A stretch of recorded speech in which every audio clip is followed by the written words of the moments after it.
2025 सांगारेड्डी तेलंगाना में अमीरपुर राघवेंद्र कॉलोनी में रात 3 बजे ए चिन्नैया नाम का एक शख्स जोर जोर से चिल्लाता है और आसपास के घरों के दरवाजे खटखटाता है और उनसे मदद मांगता है। आसपास के लोग दरवाज़ा खोलते हैं और चिन्नैया के साथ उसके घर आते हैं। घर आकर वो देखते हैं कि उसकी वाइफ तड़प रही थी, पेट पकड़ के लेटी थी और बेहोशी की हालत में थी।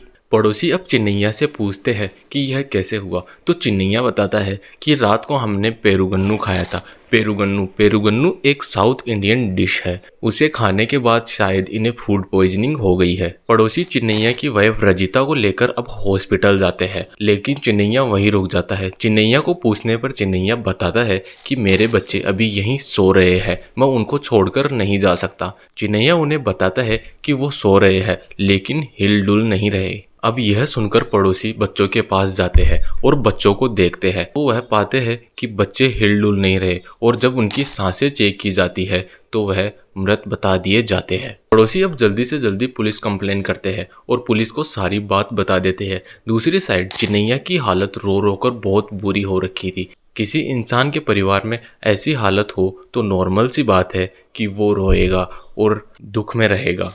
पुलिस अब घर आती है और बच्चों को गांधी हॉस्पिटल में भिजवा देती है। वहां बच्चों को मृत घोषित कर दिया जाता है। पुलिस अब चिन्नैया को पुलिस स्टेशन लाती है और चिन्नैया से पूछताछ करती है तो चिन्नैया बताता है कि वह एक प्राइवेट कंपनी में वाटर टैंक चलाता है।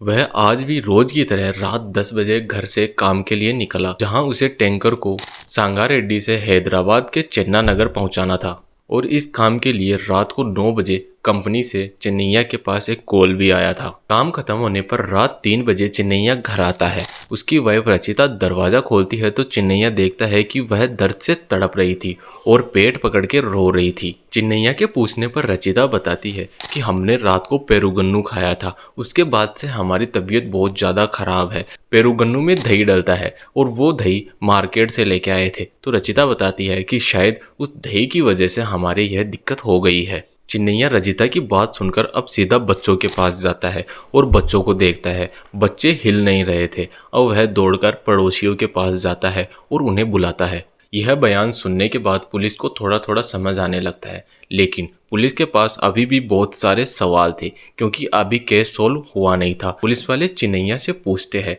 कि चलो तुम वहां गए थे और खाना बनाया था और शायद यह खाना तुम्हें भी दिया होगा, यह खाना तुमने क्यों नहीं खाया? और उस टैंकर को तुम्हें सिर्फ चंदा नगर ही तो पहुंचाना था, वहां का रास्ता सिर्फ 2 से 3 घंटे का है, तुम्हें इतना ज़्यादा टाइम क्यों लग गया?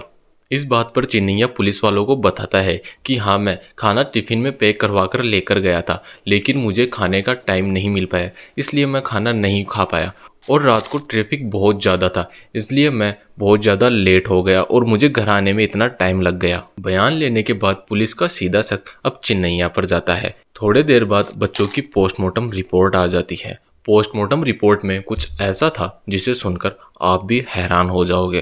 पोस्टमार्टम रिपोर्ट में आता है कि बच्चों को गला दबाकर मारा गया था। अब यह केस जो सीधा साधा फूड पॉइजनिंग का था, अब यह केस एक मर्डर केस बन गया है। रचिता को जब हॉस्पिटल लाया जाता है तो रचिता की हालत बहुत ज़्यादा खराब थी।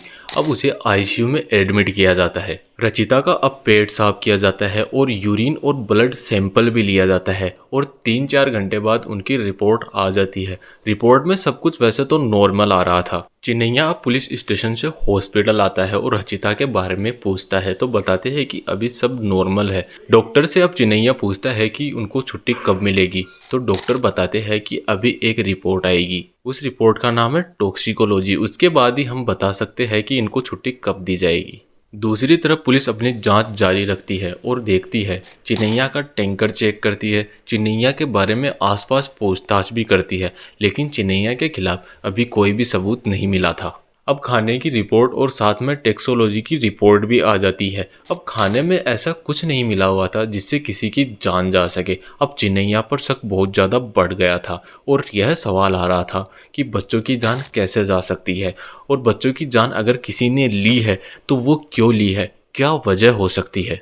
पुलिस अब चिन्नैया की कॉल डिटेल निकलवाती है, साथ में घर की कॉल डिटेल भी निकलवाती है। उसमें एक नंबर ऐसा आता है जिसमें लगभग पिछले 6 महीने से सबसे ज़्यादा बात की गई थी और सबसे ज़्यादा टेक्स्ट मैसेजेस किए गए थे। इस नंबर पर घटना वाले दिन भी बात हुई थी, 27 मार्च को। यह नंबर शिव कुमार का था, जो तेलंगाना के नालकोंडा डिस्ट्रिक्ट में रहता था और इसका संबंध चिन्नैया की वाइफ रचिता से था। पुलिस अब जांच आगे बढ़ाती है तो पुलिस को पता चलता है कि इनका संबंध लगभग पिछले 6 महीने से था और यह दोनों रिलेशनशिप में थे। पुलिस अब सीधा चिन्नैया के घर आती है और चिन्नैया और रचिता को बिठाती है और सारे एविडेंस चिन्नैया और रचिता को दिखाती है। यह सब सुन और देखकर रचिता बहुत ज़्यादा घबरा जाती है और मना करती है कि ऐसा कुछ नहीं है, लेकिन सख्ती से पूछताछ करने पर रचिता सब कुछ सच बता देती है। 2013 में तेलंगाना में रहने वाला चिन्नैया, जिसकी शादी रचिता से करवा दी जाती है। चिन्नैया उस टाइम पर 38 साल का था। रचिता की शादी होने के बाद रचिता एक प्राइवेट स्कूल में पढ़ाने लग गई थी और लगभग शादी के 12 साल में उनके 3 बच्चे हो गए थे। बड़ा बेटा साई कृष्णा, छोटी बेटी मधुप्रिया और सबसे छोटा गौतम, जो 8 साल का था। रचिता के पति की उम्र बहुत ज़्यादा बड़ी थी, जो लगभग उससे 38 साल बड़ा था। रचिता इन सबसे बहुत ज़्यादा परेशान थी। रचिता को शर्म आती थी और उसको गुस्सा भी आता था। उसको लगता था कि मैं इनसे अच्छा हस्बैंड डिजर्व करती हूँ। लगभग 6 महीने पहले रचिता के स्कूल में एक रीयूनियन फंक्शन था। वहाँ रचिता की मुलाकात शिव कुमार से होती है। शिव कुमार और रचिता 10th क्लास में साथ पढ़े हुए थे। रीयूनियन फंक्शन में दोनों की बात होती है और यह बात इतनी ज़्यादा बढ़ जाती है कि इन दोनों के बीच प्यार हो जाता है और यह रिलेशनशिप में आ जाते हैं।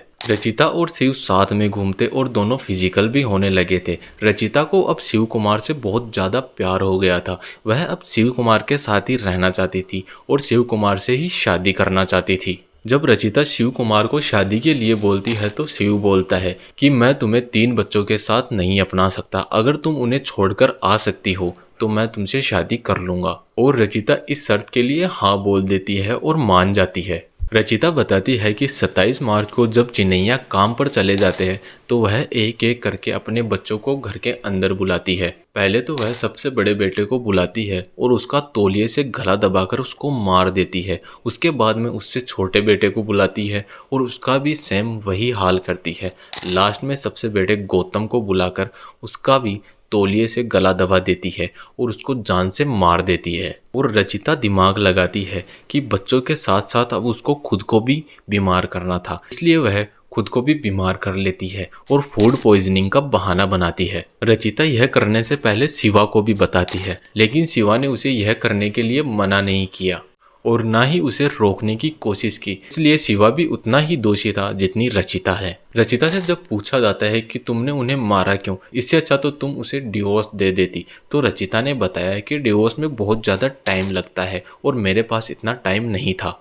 और बताती है कि उसने अपने बच्चों की जान इसलिए ली ताकि उनके मरने के बाद चिन्नैया तो काम पर चला जाए और मैं शिवा के साथ बहुत ज़्यादा टाइम स्पेंड कर सकूं। और थोड़े दिन बाद में अपने हस्बैंड चिन्नैया को भी जान से मारने वाली थी। 3 अप्रैल 2025 को रचिता और शिवा को गिरफ्तार कर लिया जाता है और उन्हें सांगारेड्डी जेल में रखा जाता है। दोस्तों, आपको यह डॉक्यूमेंट्री एक सीख देती है कि आप किसी से कितनी भी मोहब्बत कर लो, किसी से कितना भी प्यार कर लो, लेकिन आपको लगता है कि सामने वाला इंसान आपको उतना ही प्यार दे सकता है।